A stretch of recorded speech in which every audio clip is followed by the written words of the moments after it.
Welcome to the Getting Started Training. Ito ang pinakaunang hakbang para matutunan mo kung paano maging successful sa Enagic business.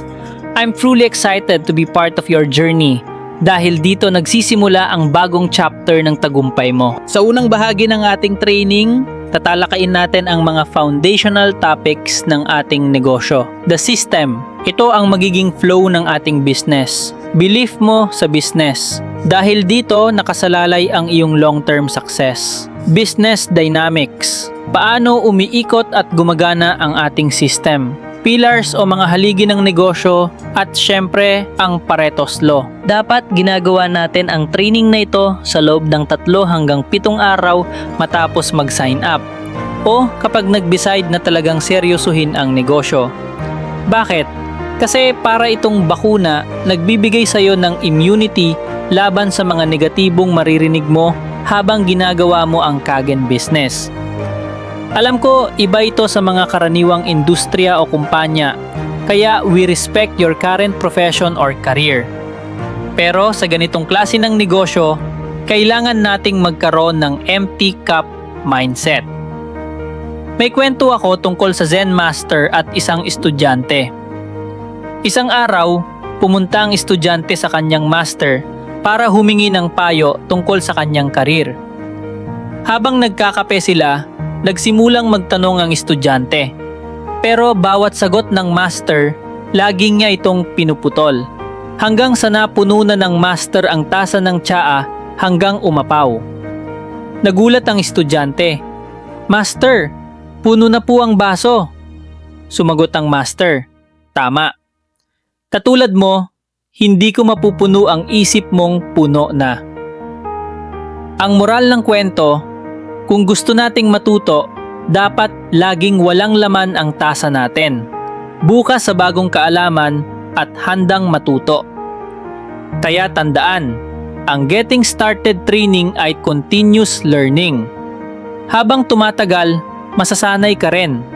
Parang nagdadrive. Sa una, conscious ka pa. Pero kapag na-master mo na, magiging automatic na sa'yo ang success mindset. Ito ang sistema ng ating negosyo. Sa Enagic, may 3 options o categories. Una, ang user. Karaniwang walang machine at umiinom lang ng Kangen water. Ikalawa, ang part-timer. Sila yung mga nag-sign up na pero part-time pa lang ang oras at effort na ibinibigay. At pangatlo, ang business builder. Bumili sila ng machine para sa health at business. Naminiwala sila sa potensyal ng negosyo at kahit part-time ang oras nila, full-time naman ang commitment at effort. Ang unang bahagi ng ating system ay tinatawag na presentation. Meron tayong iba't ibang paraan para mag-present. HM or home meeting. Kapag may-ari ng Kangen machine na nag-iimbitang mag-demo sa bahay nila, kasama ang mga kaibigan o prospects. 2 sa 1. Kasama mo ang iyong sponsor o upline para mag-demo sa prospect. Isa on isa, kapag ikaw mismo ang nagpe-present ng business. At EP or Enagic presentation. Mga malalaking events sa office o venues kung saan ipinapakita ang product at business model. Sa lahat ng ito, para sa akin ang pinaka-effective ay home meeting at 2 sa 1. Lalo na para sa Kangen water business natin. Pagkatapos nilang mag-sign up o magpakabit ng Kangen machine, papasok na sila sa GST o Getting Started Training. Kung sa presentation ay basic information lang, dito naman mas detailed na tungkol sa product, company at business system natin. At ngayon, nandito ka na mismo sa stage na ito. Pagkatapos ng GST ay ang workshop. Dito mo matututunan kung paano maging effective speaker, mag-present, mag-demo, mag-close ng sale, at paano mag-run ng Facebook ads. Ito ang stage kung saan nade-develop ang iyong desire to become a leader sa Kangen business. At panghuli, ang leadership trainings, kung saan nagsasama-sama ang mga leaders para palakasin ang belief at conviction nila sa business. Karaniwang ginagawa ito quarterly o annually. At congratulations! Kapag paulit-ulit mong ginagawa ang cycle na ito, hindi imposible na kumita ka ng 100,000 piso hanggang 1 milyong piso kada buwan sa Kangen business. Pero tandaan, Kung hindi mo susundin ang sistema, doon natatapos ang pangarap ng marami sa sementeryo ng mga sinimulang hindi tinapos. At para magtagumpay ka sa negosyong ito, tandaan mo ang 3 keys to success. Una, dapat may pangarap ka. Ito ang magiging deepest why mo. Ikalawa, kailangan mong magtrabaho ng magtrinde at matalino. I-maximize ang power of leveraging. At ikatlo, maging teachable ka. Dahil dito nakasalalay ang growth mo sa negosyo. Ang tanong, isa ka bang part-timer or business builder? Normally, kapag ang isang distributor ay bagong sali sa negosyo, out of 10, nasa level 10 agad ang kanilang excitement level.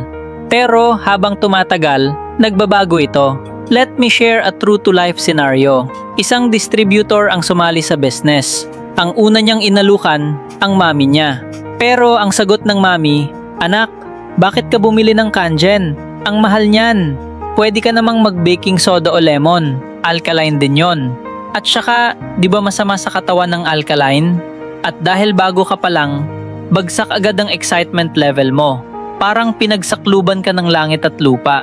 From level 10, bumagsak sa level 6. Agad kang tumawag sa upline mo at doon mo narinig ang tamang sagot sa objection ng mami mo. Tama nga naman, ang baking soda ay hindi healthy dahil pwede itong magdulot ng kidney stones at hindi lang alkaline ang property ng Kangen water, marami pa itong health benefits. Nabuhayan ka ulit ng loob kaya sinubukan mong kausapin si daddy. Pero sabi niya, "Anak, pinag-aral kita para sumali ka sa scam? Sayang ang pera mo, dapat tinulong mo na lang." Ayun, bumagsak ulit ang excitement level mo. Nagduda ka, tama ba ang decision ko? Hanggang sa isang araw, inimbitahan ka ng upline mo sa big event sa office. Doon mo nakita at nakilala ang mga taong talagang nagtagumpay sa Kangen water business. Pag uwi mo, puno ka ng inspirasyon. Kwento ka agad sa kuya mo. At ito lang naman ang sinabi niya. "Tama sina mama at papa. Na-scam ka na. May nakita nga ako sa Shopee. 1,000 piso lang alkaline machine." At doon na nga, bumagsak na naman ang excitement level mo. This time, nasa level 4 na lang. At gusto kong malaman mo, very normal yan sa lahat ng nagsisimula sa Kangen business. Kadalasan, ang belief level natin ay nagsisimula lang sa 4 sa 10. Pero good news, may paraan para tumaas ang belief at excitement level mo. Una, stay away from dream stealers. Minsan pa nga, sila yung kasama natin sa bahay o katabi natin sa kama. Sila pa ang unang nagnanakaw ng pangarap natin. Ikalawa, present, don't convince. Hindi tayo nandito para manggumbinse, kundi para i-sort out kung sino ang handa ng bumili ng machine. At ikatlo, tandaan mo ito. Some will, some won't. So what? Next, someone's waiting. Laging mong tatandaan, 99% ng mga tao sa paligid natin ay negative sa ginagawa natin. Ang tanging positive ay ang mga taong nandito ngayon sa training na ito. As we move on to the belief systems, pag-usapan natin ang ating kumpanya, Enagic. It was established in 1974 by Mr. Hironari Oshiro in Japan. Yes, Enagic is a Japanese company that stands for True Health and True Wealth. Meron itong mga ISO certifications tulad ng ISO 9001, Quality Management, ISO 14001, Environmental Management, at ISO 13045, Medical Device Certification. Ibig sabihin, kinikilala mismo ng Japan ang Kangen machine bilang isang medical device, hindi lang basta appliance sa bahay mo. Imagine that. Bukod pa rito, open ang Enagic sa mga prime locations sa buong mundo. At dito sa Pilipinas, matatagpuan tayo sa Bonifacio Global City, Taguig. Proudly, tayo lang ang water ionizer company na may gold seal standard mula sa Water Quality Association WQA. 100% well-audited, tax compliant at FDA approved. Kaya naman, certified member tayo ng Direct Selling Association. Hindi lang sa Pilipinas kundi pati sa iba't ibang bansa. Siyempre, ang produkto natin, ang Levelux series, Kangen machines. Ito ay world-renowned at premium quality kaya napakadaling i-market. Bukod sa backed up ito ng scientific studies, ito rin ang tinatawag na most demonstrable product. Ibig sabihin, hindi mo lang siya pinapaliwanag, pinapakita mo mismo ang epekto. Kaya perfect ito sa mga health-conscious clients at sa mga taong tunay na nag-aalaga ng kalusugan. Nabanggit ko nga kanina, napakarami nating international certifications mula sa ISO hanggang WQA at pati mga government recognitions. Sa Japan mismo, pinopromote ito ng Japanese Association of Preventive Medicine for Adult Diseases, isang malaking medical organization na kumikilala sa bisa ng Kangen water para sa wellness at disease prevention. At hindi lang yan, maraming clinical studies ang isinagawa ng mga doktor mismo para patunayan ang bisa ng alkaline ionized water. Ipinakita ng mga pag-aaral na nakatutulong ito laban sa mga karamdaman na dulot ng acid overload sa katawan. Kaya nga tinatawag itong the miracle water of Japan. Even celebrities in the US and here in the Philippines use Kangen water. They're not just endorsers, they're actual users of the Kangen machine. Imagine, si Bill Gates mismo bumili ng 16 na units, isang machine sa bawat kwarto nila. That's how powerful and trusted our product is. Bukod sa Kangen machines, may iba pa tayong breakthrough products na nagbibigay solusyon sa mga problema sa radiation sa ating paligid. Una, ang M-Guard, isang patented technology na tumutulong mag-harmonize ng environment at magprotekta laban sa radiation mula sa gadgets, appliances, at kahit sa mga sasakyang gumagamit ng kuryente. Kasunod nito, ang Kangen Air, super effective pagdating sa pagtanggal ng mga bad odor sa kotse, bahay, pet area, toilet, at molds.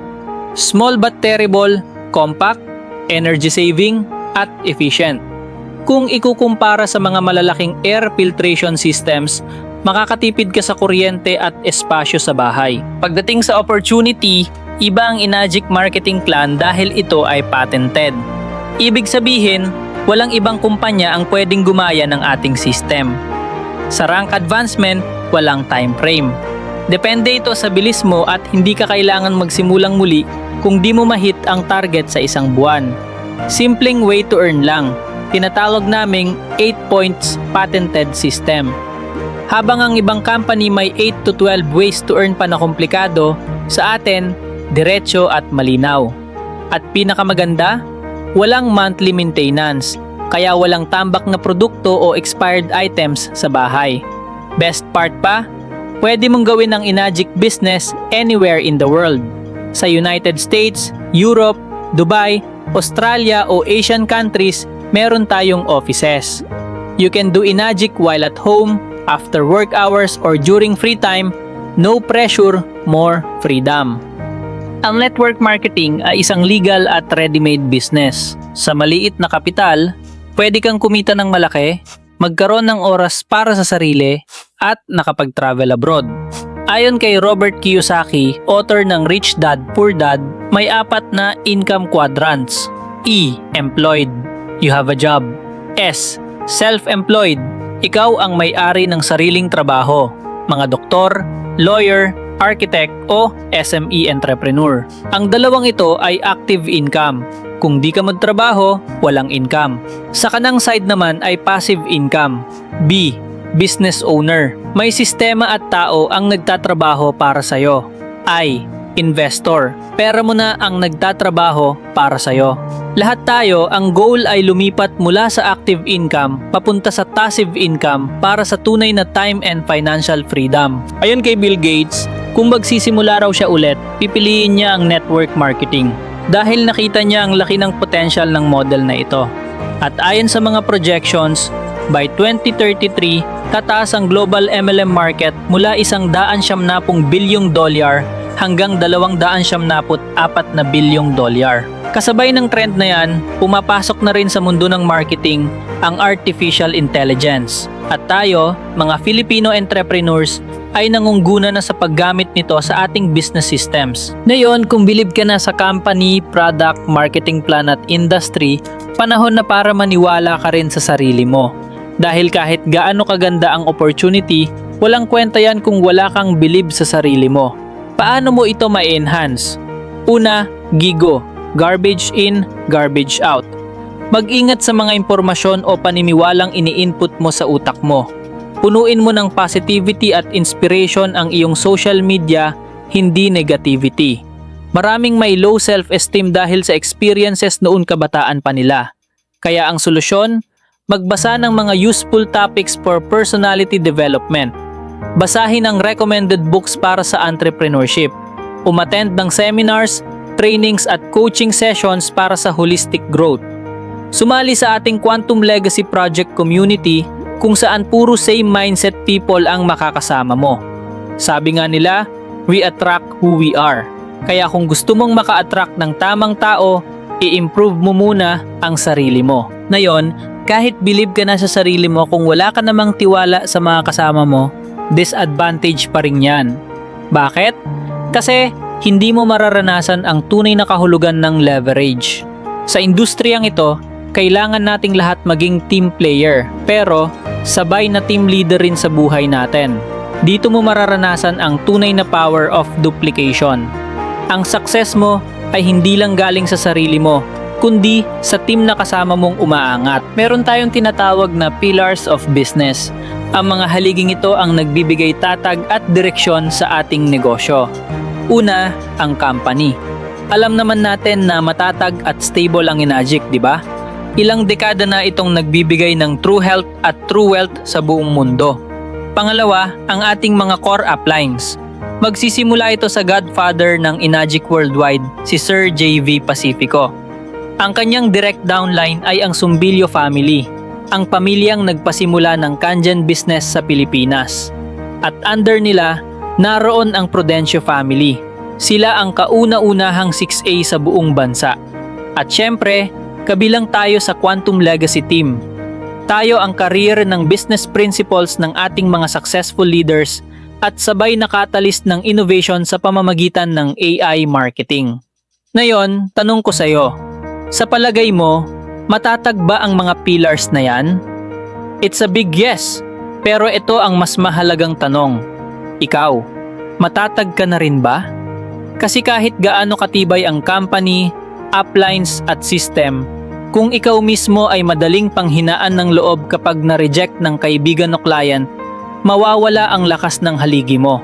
Kaya tanungin mo ang sarili mo ngayon, lalaban ka ba? Magiging matibay ka bang haligi ng negosyo natin? Ngayon, punta naman tayo sa dynamics ng ating negosyo. Ano ba ang dapat mong i-expect sa business natin?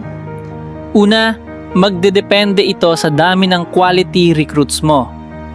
Pangalawa, magdedepende rin ito kung gaano kalalim ang iyong list of dreams. At panghuli, sa list of people mo, mas marami, mas maganda. Ang momentong ng negosyo ay parang turbulence ng eroplano. Sa simula, shaky. Minsan mahirap, minsan gusto mong bumaba. Pero kapag nagpatuloy ka lang, unahin mo lang lumipad ng diretsyo, makikita mong unti-unti nagiging smooth na rin ang biyahe mo. Paano mangyayari yan? Simple lang, kausapin mo lang ang 3 hanggang 5 tao kada araw at gawin mo ang sistema natin consistently sa loob ng susunod na 60 to 90 days. At hindi mo mamamalayan, lumilipad ka na pala. Unti-unti, nagiging successful ka na sa Kangen business. Pagdating sa safety in numbers, meron tayong kinatawag na universal laws na ina-apply natin sa negosyo. Una, ang batas ng gravity. Kapag hinawakan mo ang isang pentel pen at binitiwan mo, babagsak ito sa sahig. Ganon din sa business. May mga bagay na siguradong mangyayari kapag ginawa mo ng tama. Pangalawa, ang law of sowing and reaping. Kung ano ang tinanim mo, yan din ang aanihin mo. Kung effort at consistency ang itinanim mo, success din ang aanihin mo. At panghuli, ang Pareto's Law or tinatawag nating 80-20 rule. Ito ang prinsipyong nagsasabing 20% ng mga tao ang magbibigay ng 80% ng resulta mo. Halimbawa, yung una mong nakausap sabi, wala pa akong pera. Yung pangalawa, bigyan mo muna ako ng time, pag-aaralan ko pa. Yung pangatlo, Akala mo bibili na, nagkatanong ng payment terms, pero nung nalaman na hindi ka siya sa credit card at wala pang down payment, ayon, mag-iipon muna daw. Yung pang-apat naman, kahit may sakit at may pera, wala pa ring pakialam sa health niya. Relate ka ba dito? Pero sa pang-lima, kahit hindi mo pa natatapos ipaliwanag, yes agad siya. Bakit? Kasi may mga taong ready na talaga, naghihintay lang sila na makausap mo. Kaya tandaan mo ito, sa bawat 10 taong makakausap mo, may 1 or 2 na ready buyers na agad. Hindi mo na kailangang manggumbinsi pa, kasi tandaan, nasa sorting business tayo, hindi convincing business. Bago natin tapusin ang unang session, nais ko munang ibahagi ito. Ayon sa isang Chinese proverb, if you receive a gift of great value in life, you must share that gift many times over. Kaya kapag naka-experience ka ng miracle dahil sa produkto o sa negosyo ng Enagic, i-share mo ito many times over. Sabi nga rin sa Biblia, kasalanan ang hindi ibahagi ang mabuting bagay sa kapwa. Kaya kung natulungan ka ng opportunity na ito, tulungan mo rin ang iba dahil doon nagsisimula ang tunay na legacy. That's all for our first session. Congratulations! You just finished your Getting Started Training Session 1.